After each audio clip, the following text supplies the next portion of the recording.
সাম্প্রতিক ছাত্র গণঅভ্যুত্থানে 15-16 বছর ধরে স্বৈরাচার বিরোধী আন্দোলনে যারা জীবন দিয়েছেন তাদের সবাইকে আমরা স্মরণ রাখব।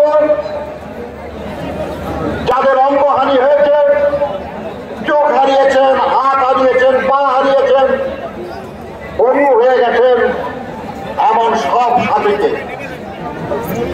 আমাদের নেতা জনাব তারেক রহমান সারা দেশে সব জায়গায় আমাদের সব দলকে নির্দেশ দিয়েছেন তারাই কিশোরগঞ্জের মতো তারাও যার যার এলাকায় যারা শহীদ যারা আহত তাদের পাশে দাঁড়াবেন, দাঁড়াচ্ছেন সবাই। তিনি এটাও নির্দেশ দিয়েছেন, এটা কোনো একদিনের ব্যাপার নয়, আমরা চিরদিন তাদেরকে স্মরণ করব এবং সব সময় এদের মধ্যে যারা দুস্থ তাদের পাশে থাকবো ইনশাআল্লাহ। বন্ধুরা আমার,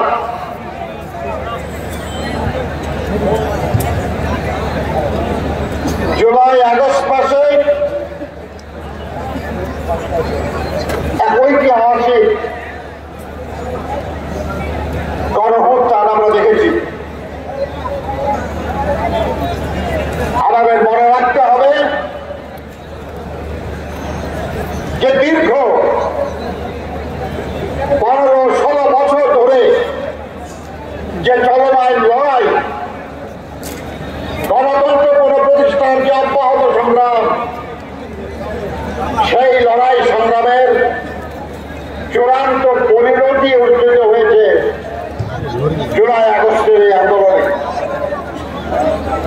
এই ক্ষেত্র প্রস্তুত করতে গিয়ে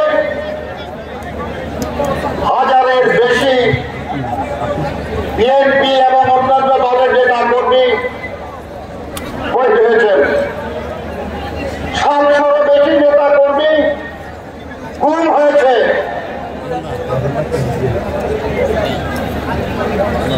লক্ষাধিক মামলা, গাড়ি মামলা, মিথ্যা মামলা দিয়ে সারা দেশে আমাদের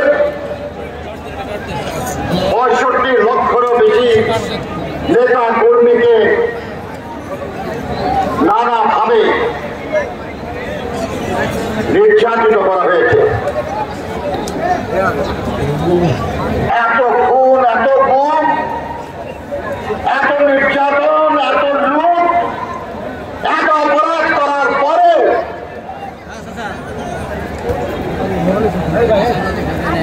5ই আগস্টে এই সরকারের পতনের পর আমাদের নেতা জনাব তারেক রহমানের নির্দেশে এই নিপীড়িত নেতা কর্মীরা শান্ত রয়েছে। শান্ত থেকেছে বলেই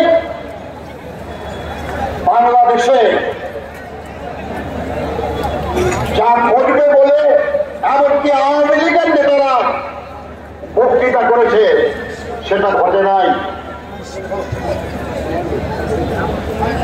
কারণ আমরা গণতন্ত্রে বিশ্বাস করি, আমরা মানুষের অধিকারে বিশ্বাস করি, আমরা শান্তিপূর্ণ সহ অবস্থানে বিশ্বাস করি। এটা আমাদের দুর্বলতা নয়, এটাই গণতন্ত্রের প্রতি আমাদের আস্থার সফলতা। আর সেই সফলতার কারণেই এত গুম, খুন, এত অত্যাচার, নির্যাতন, এত লোভ লালসার মধ্যে বিএনপি আজ ঐক্যবদ্ধ আছে।